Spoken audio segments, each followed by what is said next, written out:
Então, eu queria começar agradecendo os caras terem me chamado primeiro para participar, ajudando com a orelha do livro, foi uma honra. Depois de estar aqui também com vocês. Acho muito maneiro a gente estar fazendo isso fora de uma livraria também.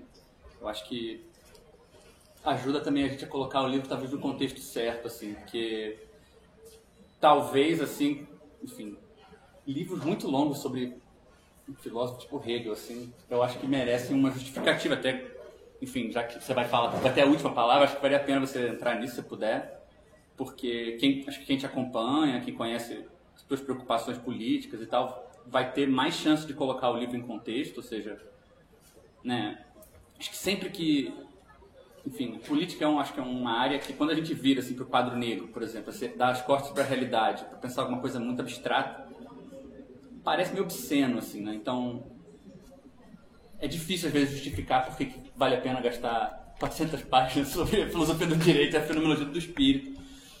No caso do Douglas, eu acho que isso é particularmente fácil de justificar se você conhece as preocupações dele, se você já leu as outras obras dele, os textos dele. E eu acho que assim, é absolutamente justificável, porque apesar de tanta gente ter ido no Hegel encontrar alguma coisa nova ou confirmar alguma visão, eu acho que de algum jeito você conseguiu voltar nesses textos tão conhecidos e fazer alguma coisa que não só a gente não tem no Brasil, que assim, a gente esquece, mas no Brasil a gente não tem só a Sociedade Brasileira de Hegel debatendo a interpretação do cristianismo na obra do Hegel, um negócio que ninguém aguenta. Tem várias tradições de galera discutindo esses conceitos malucos que vêm de outros lugares, pessoas mais preocupadas com sociais à nossa realidade. E eu acho que, então, assim, primeiro que o livro se inscreve nessa tradição que está meio oculta, né? Assim, quantos livros dá para contar nos dedos, eu acho, livros recentes que tentam se engajar com isso. Ao mesmo tempo, o livro recupera essa tradição, porque realmente se engaja com os argumentos que a gente fez por aqui, os argumentos que brasileiros fizeram sobre esses textos, né? Que eu acho que são muito singulares, assim, uma galera muito inquieta, como não poderia deixar de ser, né? E essa inquietação se sente nos textos, os textos brasileiros, acho que é outro traço também curioso. Os textos brasileiros sobre Hegel, em geral, têm estilo, assim, né? Tipo, não é uma monografia dessa outra tradição, não é uma Sociedade Brasileira de Hegel, que é realmente, enfim, tem uma espécie de sonífero, assim. Mas essa outra tradição, em geral, uma galera debochada, uma galera meio, tipo, tô gastando meu tempo com isso aqui, mas alguma coisa no texto diz pra você que ou não leva isso tão a sério, ou você sabe que eu tô preocupado com outra coisa, ou eu tô embaraçado de estar achando que isso é importante. Então, tem alguma coisa que normalmente aparece no estilo que eu acho que marca essa inserção na nossa realidade de quem estuda Hegel. Assim, e eu acho que o livro, enfim, quem conhece também nas outras publicações do Douglas, sabe que estilo é uma preocupação constante para ele. O livro acho que consegue juntar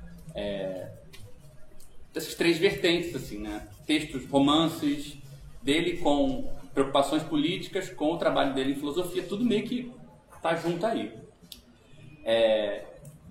Agora, uma coisa que eu acho que, saindo um pouco assim do contexto, tem tem outros autores, talvez contemporâneos brasileiros, que a gente poderia citar, que tentam fazer essa guinada. Falar, cara, vamos olhar para o Hegel hoje. O Hegel foi uma fonte importante para o Marx. Quem está interessado em marxismo hoje devia se preocupar com o Hegel. E aí tem que a gente chama, não é uma estratégia, mas tem aí uma tática aí que acho que já dá para reconhecer, que é algo que vai mais ou menos assim. As pessoas falam que o Hegel é o filósofo da totalidade, da identidade, não sei o quê. Ele não é isso. A gente pode ver, se a gente voltar lá, que na verdade o Hegel é o filósofo de um sujeito que é conflituoso, ter passado pela negatividade. E aí o que acontece? A gente associa esse sujeito negativo a um indivíduo inquieto. E aí o campo que a gente tem que lidar com essas questões é o campo da ética. E aí tem uma discussão sobre a ética da alteridade, a ética do outro. Os psicanalistas ficam todos muito felizes, porque afinal de contas parece que a psicanálise sabe alguma coisa. E vão por aí. Já tem algumas coisas nesse caminho que tem todos os seus méritos. Mas eu acho legal a gente distinguir o que o livro do Douglas está fazendo disso. Acho que não é à toa que é Hegel no sentido do político, não é Hegel e a ética da negatividade, né? Porque tem uma coisa muito engraçada na história do Hegel. O Hegel realmente era esse cara a ética, tentando meio que, não sei se você concordaria, mas assim, né, pegando todas aquelas coisas que ele gostava do cristianismo, de tentar interiorizar o conflito, encontrar alguma coisa de bom no conflito, e meio que contrabandear isso dentro para umas discussões sobre o comportamento das pessoas no mundo secular, independente da religião. Só que aí, de repente, na trajetória dele, ele larga esse negócio de comunidade ética e começa, para uns, virar um cara mais conservador e para outros, virar um cara um pouco mais realista, onde não dá para você olhar para um indivíduo como se ele não tivesse inserido numa penca de instituição, de estrutura, que determina a pessoa. E é meio um mistério. Parece que às vezes, se você levar isso a sério, você está comprando que o Hegel então é um cara conservador, está vendo só, ele é a favor das instituições, funcionando normalmente, algo do tipo. E eu acho que o livro do Douglas ele consegue justamente pegar essa crítica contemporânea que fala, cara, o Hegel não é esse bicho-papão que queria que todo mundo vivesse num estado totalitário, algo do tipo, mas não se contentar. Ele não é isso, porque no fundo nós somos todos contraditórios, gente. Ele tem uma ética, a gente tem que aprender a conviver, sei lá, algo do tipo assim, por mais sempre uma coisa meio poética, né? E pegar essa pergunta de por que o Hegel largou essa questão da ética e levá-la a sério. E de fato, o curioso é que uma das razões pelas quais ele fez isso, como o livro argumenta muito, é que o Hegel começou a ler a economia política da época dele. E falar, peraí, tipo assim, a pessoa não acorda de manhã e decide o que ela vai fazer. Ela acorda de manhã e se ela não fizer certas coisas, ela não tem dinheiro para estar viva no dia seguinte. Então, começar pela questão da ética, do indivíduo atravessado por coisas contraditórias, não parece ser um bom ponto de partida. Então, de repente, o Hegel que aparece aí é um cara que mantém essas questões sobre contradição, conflito e tudo mais, mas que não vai dramatizar isso ou focar no drama ético do indivíduo, por mais poeticamente repartido, dividido, conflituoso você possa querer. A coisa realmente ganha uma outra escala.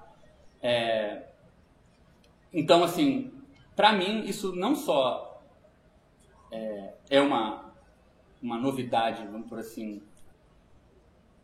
né, de ter mais literatura brasileira sobre Hegel que se liga com as questões contemporâneas, mas nesse ponto, como eu falei, o livro consegue voltar nesse texto super batido, todo mundo já leu não, né? Todo mundo fala que leu, já é suficiente, né, uma parte das vezes, e tirar um negócio que, enfim, não está no debate aqui, né? Eu acho que seria muito legal de pensar por que, e é uma coisa que o livro na introdução discute, né, o que significa ler o Hegel desde a periferia, desde o Brasil, e entender por que foi desse lugar que deu para se propor essa leitura, né? Por que a gente não tem como se fazer de bobo com algumas questões? Não dá para... Ninguém aqui tem cara de pau de falar onde a gente está. Não, se a gente aceitar a negatividade dentro de cada um de nós, né? Então, assim, essa questão é uma questão muito profunda. Por que é daqui, né, que isso é possível falar? E, assim, é um prazer enorme poder ser daqui junto com o Douglas. E é isso aí, gente. Leiam o livro e... Miriam! Oi, gente, tudo bem? É um prazer estar aqui também, Douglas. A gente só fazer lives, até só eventos assim, né, que a gente participa. E o Douglas me chamou para participar do lançamento. Semana passada ele me mandou o PDF do livro, aí eu li. Então, assim, é porque o Gabriel leu, fez a orelha, né? Mas aí eu, tipo, li, fui anotando as coisas, assim, loucamente, mas eu tentei fazer um resumo, assim.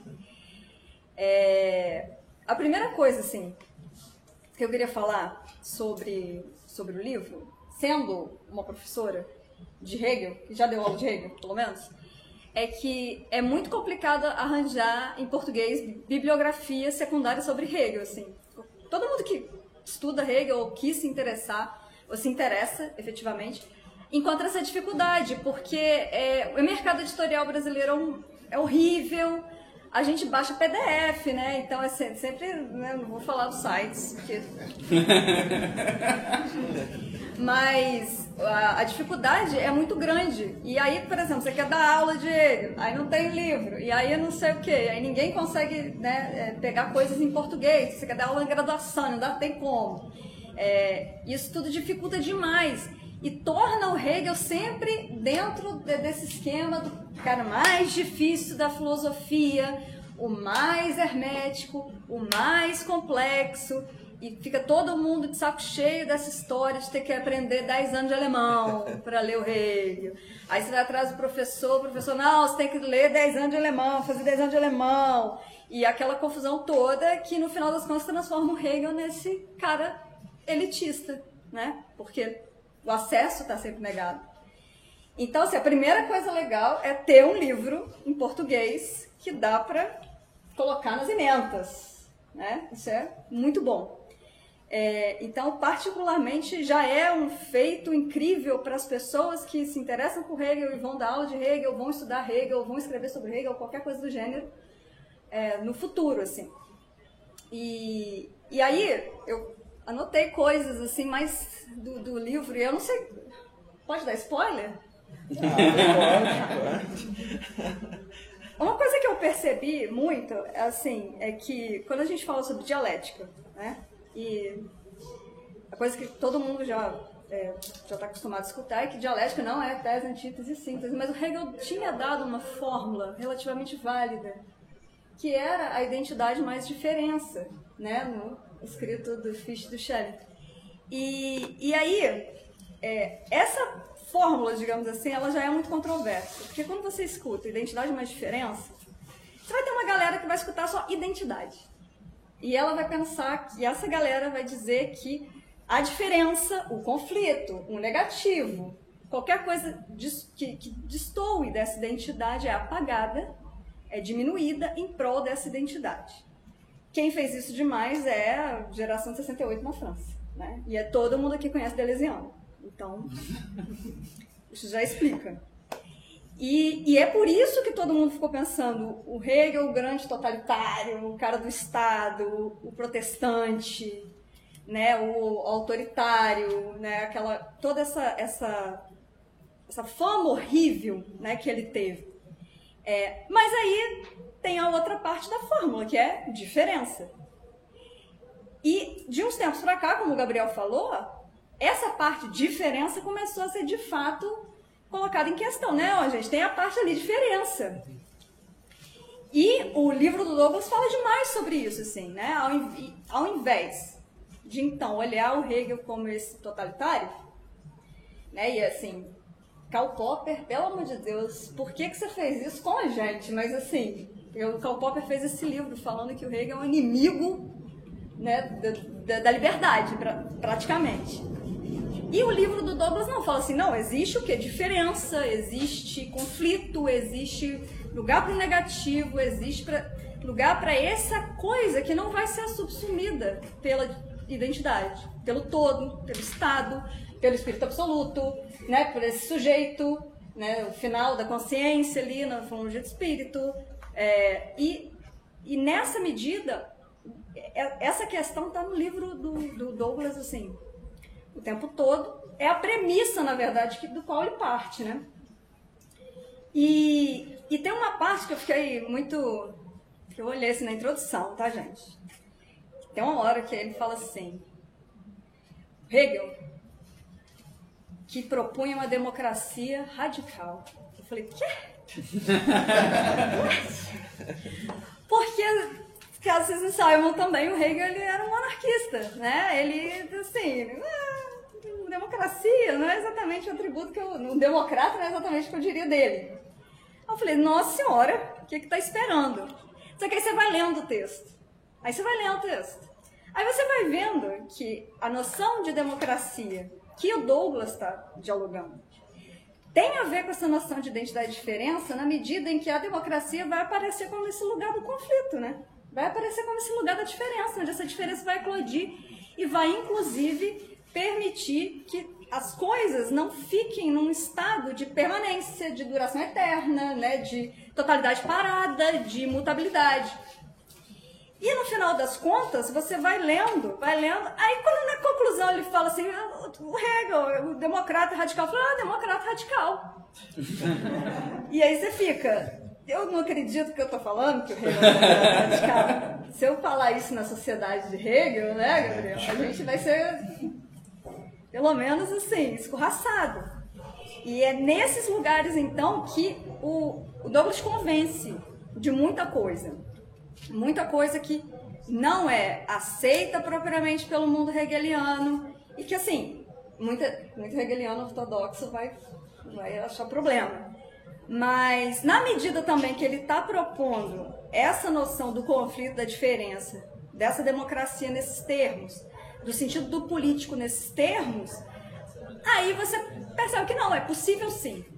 Mesmo que o Hegel não tivesse sido a favor da democracia, tenha falado mal, inclusive, é possível atribuir isso a ele.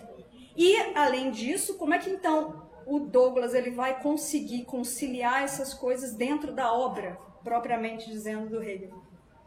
Aí ele vai pegar trechos estratégicos para provar isso, e um deles é a dialética do senhor escravo. Mas não uma dialética do senhor escravo também entendida pelo viés sempre do reconhecimento puro, né? Do reconhecimento que acaba aí. Mas através da dialética do senhor escravo, inclusive dentro dessa esfera conflituosa de transformação. E aí é muito interessante que ele vai tanto articular noções sobre trabalho de marxistas brasileiros, né, que são tradicionais, que a gente conhece, por exemplo, Paulo Arantes, mas também coisas que agora estão tendo muita relevância e muito espaço. Por exemplo, a Susan Buck-Morss. Então ele consegue trazer essas duas tradições, uma que é um marxismo brasileiro, né, bem forte ali em 60, 70, mas do outro lado uma galera que está falando está dentro de estudos decoloniais, tem o Fanon. Então, tudo isso, e olha que engraçado, né, porque esses dois movimentos supostamente, assim, de forma, se a gente tivesse que dizer em termos mais superficiais, supostamente são movimentos que não dialogam. Porque a galera normalmente que atribui ao Fanon, Susan Buck-Morss, etc., está ligada a uma galera que está falando que aquilo ali é estudos sobre identitarismo, culturalistas, né? Aquela galera. E do outro lado você tem os marxistas brasileiros. De alguma forma ali a coisa se concilia. Mas também não se concilia de um jeito que então tá de boa, tá tranquilo, acabou o problema. Concilia dentro de também uma esfera de releitura ali que está sempre as duas coisas em movimento. Então, gente, leiam um livro, eu dei spoiler, mas vocês vão encontrar isso tudo ali dentro. E aí, além disso, tem uma parte gigantesca da ciência da lógica, que ninguém fala de ciência da lógica em termos muito organizados, aí é bom, porque também tem um aspecto também de entendimento sobre os livros do Hegel, assim, simplesmente também tem esse fator, ser um comentário, né, sobre Hegel. Sim. Eu acho que é isso. Sim. De maneira geral, não vou fazer um elogio a mim próprio, né? Sobre o meu próprio livro. Então, vou falar meu caminho, mais ou menos a angústia que me fez escrever esse livro, né? Me fez chegar até Hegel. E a partir disso, talvez eu traga elementos que estão no interior do próprio livro, da própria obra, daquilo que foi o meu percurso. Em primeiro lugar, eu tinha uma insatisfação muito grande com as leituras canônicas de Hegel. Mas antes disso, meu caso não é com Hegel, meu caso é com Nietzsche. Nietzsche e Kierkegaard, que são rivais, né, seriam os grandes antípodas do Hegel, sendo hegelianos. Né? Então, a minha leitura, por exemplo, dos impulsos apolíneo e dionisíaco, eu falo, porra, isso aqui é... E bem, né, o Nietzsche, ele se convence de que, de certa forma, o hegelianismo é uma doença da qual ele também fazia parte. Ele, uma vez picado pela busca hegeliana, pela doença hegeliana, você não se cura mais. E, de certa forma, ele admitia isso. Chegou uma parte dos meus estudos sobre Nietzsche, ali quando eu estudava ópera, né, estudava música, estética, que o Nietzsche diz, bom, Hegel é o filósofo dos escravos, é a filosofia dos escravos. Aí, porra, eu tenho espelho, né? Aí eu falei assim, porra, dos escravos? Mas peraí, minha avó, né? É descendente de escravo. Então, porra, será que ele é meu filósofo? Né? E aí aquela minha dimensão nietzschiana foi desmontando a partir da ideia de que o cristianismo inoculava uma certa moral do escravo que é estruturando a sociedade. Foi daí que eu cheguei no Hegel. Só que quando eu chego no Hegel, eu vejo, sob a ótica do Nietzsche, que há uma tragicidade maior na filosofia do Hegel do que supunha a própria tradição hegeliana. Né? Que a tradição hegeliana, o Hegel já em 1830, antes de esfriar no caixão, se tornou objeto de disputa. Você tem uma escola, uma revista científica, que foi o próprio Hegel que fundou, mas dessa revista científica agrupava diversos jovens hegelianos, que se dividiram já na vida do Hegel, mas assim, era uma divisão, né? O mestre está vivo, então a gente não precisa... Mas assim que o Hegel morre, eles se dividem radicalmente.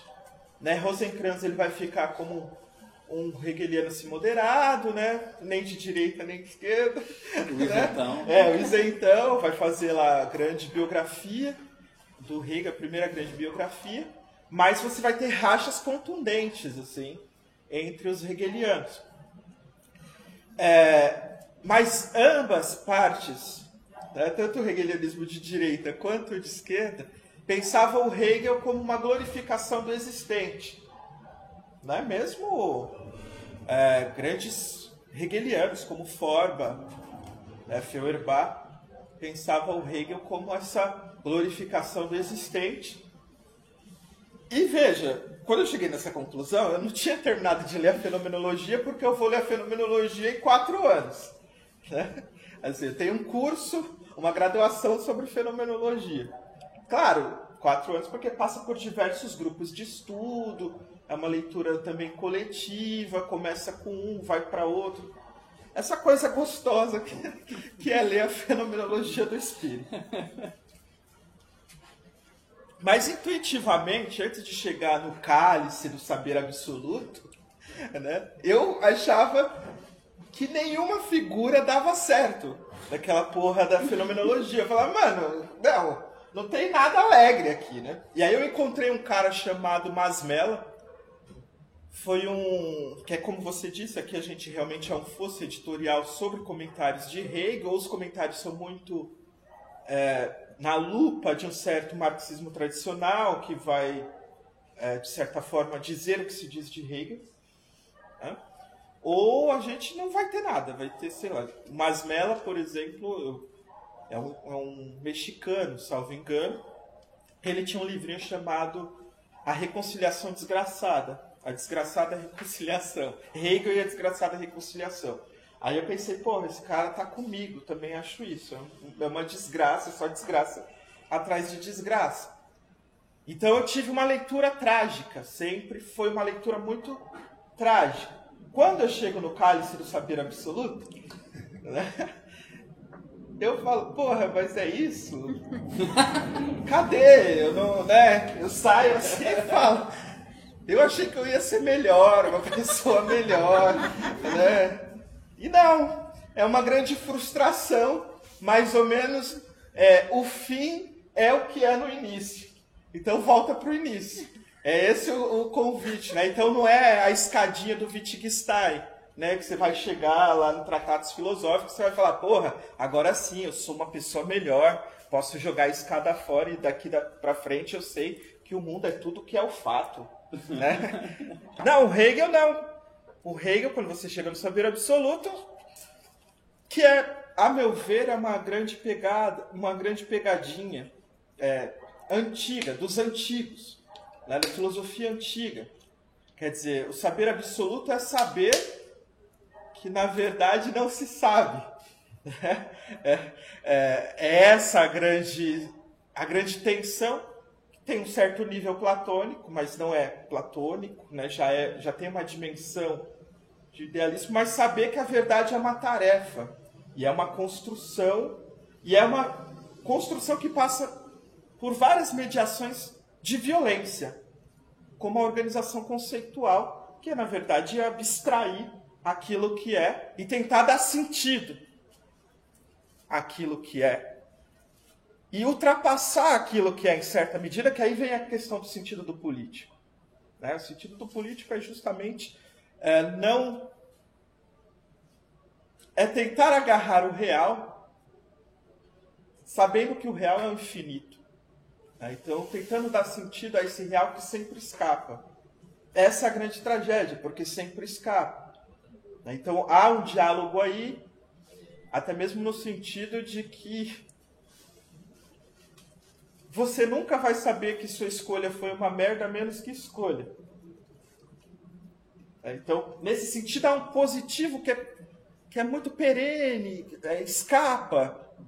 Né? Você afirma, mas essa afirmação ela inclui um sentido, mas esse sentido ele se abre à medida que você faz o corte de sentido, tenta traduzir o sentido para a sua ação, para a sua experiência, ele é algo que escapa. Então veja que a minha leitura do Hegel, como eu já falei com o Natan, é uma leitura trágica. Essa leitura trágica se confirma, a meu ver, quando eu chego no fim da fenomenologia do espírito e é um grande coito interrompido.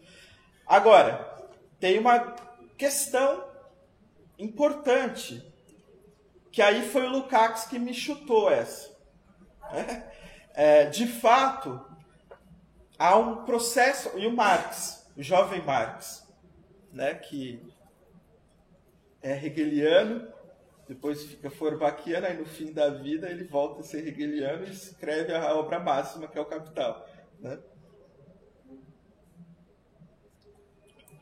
Que é o seguinte, a fenomenologia do espírito se trata de um convite à formação filosófica.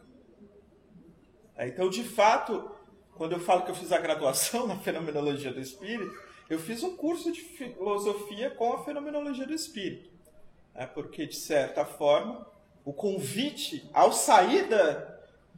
Tem uma coisa muito curiosa que os psicanalistas deveriam falar sobre. De fato, quando você vai ler na fenomenologia do espírito, isso é uma experiência própria, você começa a pensar de acordo com a fenomenologia do espírito. De fato, assim, a sua sinapse, ela vai mudando, assim, vai dando espaço à contradição, ao negativo, né? E você toma um choque, sai pra rua, fica olhando para as coisas e fala, mas será que é? Mas pode não ser, né? Eu lembro, assim, que eu saía anestesiado, assim, moro em Itaquá, quebradona. Aí ia comprar pão na padaria. Terminei de ler, assim, o terror, né? Lembro desse dia que eu li Robespierre, né? Na fenomenologia, né? O terror necessário. Aí eu fui comprar pão, assim. Aí o Bigode falou, você tá bem? Eu falei, Bigode, eu não tô, não.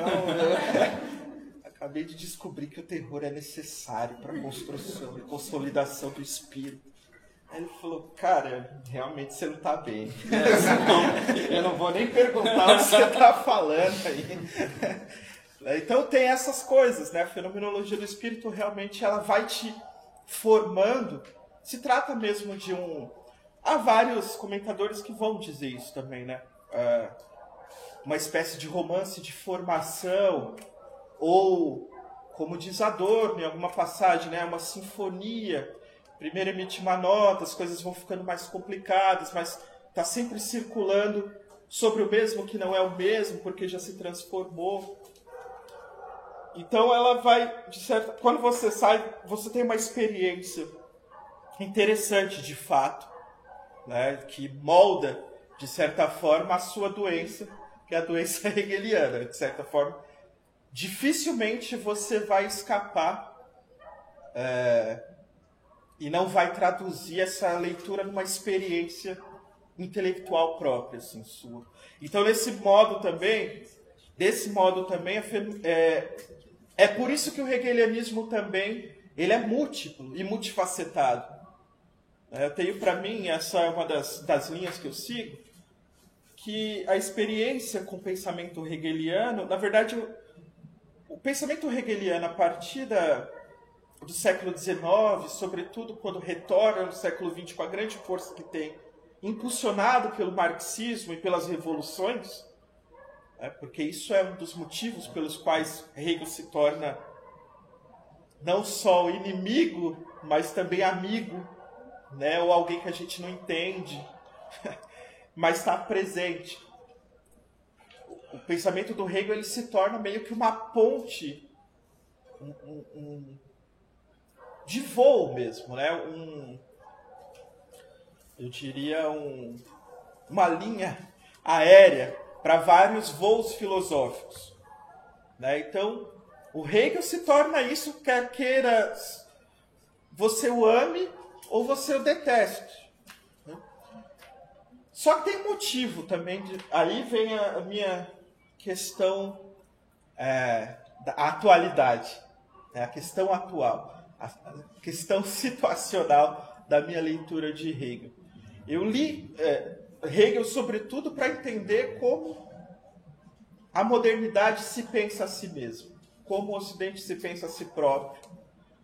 Né? E eu tenho para mim que Hegel é o objeto, o filósofo inescapável para entender isso. Quer dizer, como o Ocidente se inventa enquanto Ocidente. Tem algo... E aí é muito louco, porque assim,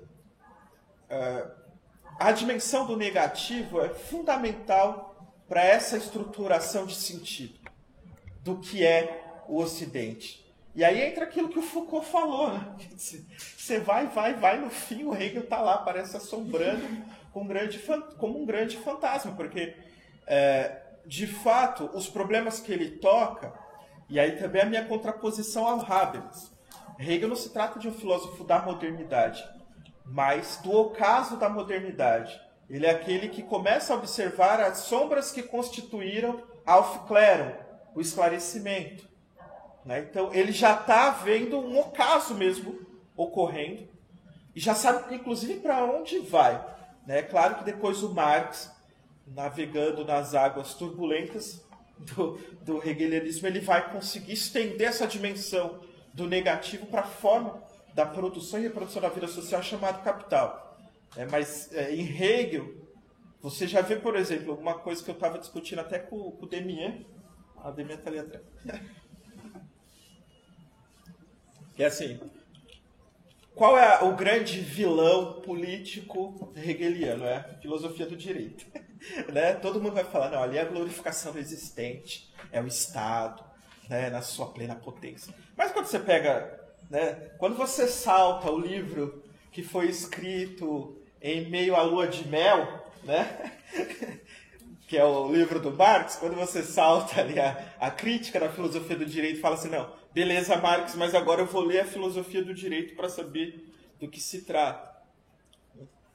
Você observa que, por exemplo, o Hegel admite uma impossibilidade de estabilização do próprio Estado. Então, o que ocorre? Bom, você tem o Estado formado, tudo bem, você desenvolve esse Estado, só que vai se produzir populaça, que é o looping proletariado. Quer dizer, na dinâmica do trabalho, quando ele observa a dinâmica do trabalho, ele se dá conta que essa dinâmica do trabalho e a abstração do trabalho, que, bom, ele não vai falar nos termos do valor, né, mas já está implícito, ele vai falar, olha, a produção da riqueza aumenta substancialmente a produção da miséria. E o que vai acontecer? Esse Estado ele vai ter que ir para além de si próprio. Porque o Hegel está falando de colonialismo. Ele vai... Essa é a solução que o Hegel dá. Olha, gente, o Estado está aqui, mas vai degenerar, vai ter um monte de gente degenerada, looping proletariada, populaça, que vai colocar em risco as instituições.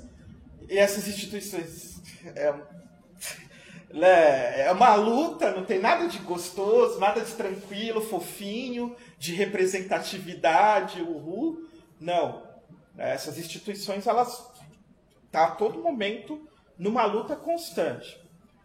A sociedade civil burguesa é isso. Né? A sociedade civil é isso. É o reino da negatividade que o Estado tenta dar conta e o Hegel fala, não vai dar. Então o que a gente vai fazer? Vai exportar. E o que a gente vai exportar? Através do tráfico escravo. Ele fala isso. Ele usa um termo muito... Assim, que é um termo sem massagem, assim, que é... A gente vai exportar gente, né? E contrato. É isso. É gente e contrato. Só que ele para aí. Qualquer um, né, que ele vai falar assim, porra, beleza, mas aí o que acontece com outro Estado que se forma também? Né? Então há uma dimensão da crise antevista já. Né?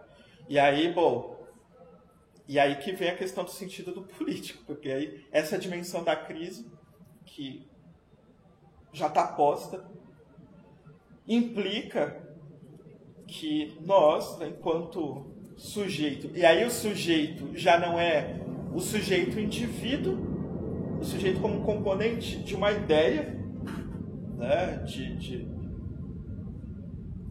o sentido do político se trata dessa mediação com a negatividade e com o conflito. Então a política é o conflito.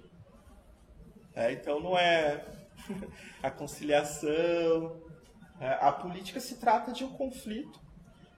E esse conflito está aberto, leva à violência, de fato, né, de direito também. Bom, então, para encerrar, esse livro foi... E aí tem outras dimensões, né, de pensar a identidade na diferença.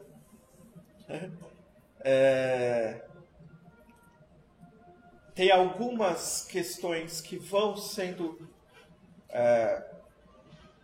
suplantadas, eu diria, por exemplo, a ideia desse Hegel como universal, que oblitera a particularidade, fica muito evidente no caminho que eu traço, que na verdade é o particular que impulsiona o universal. Se o particular for obliterado, quer dizer, se as identidades que compõem, estruturam a vida, né, social, civil, se eles forem obliterados, esse universal ele colapsa, ele se abstrai em si próprio.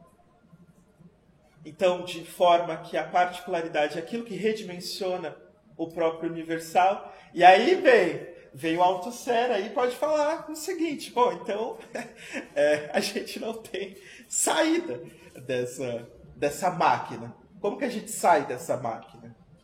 Então, é uma resposta que vocês terão que ter ao ler o livro. E aqui eu encerro. Muito obrigado, gente. Um prazer enorme estar aqui com vocês.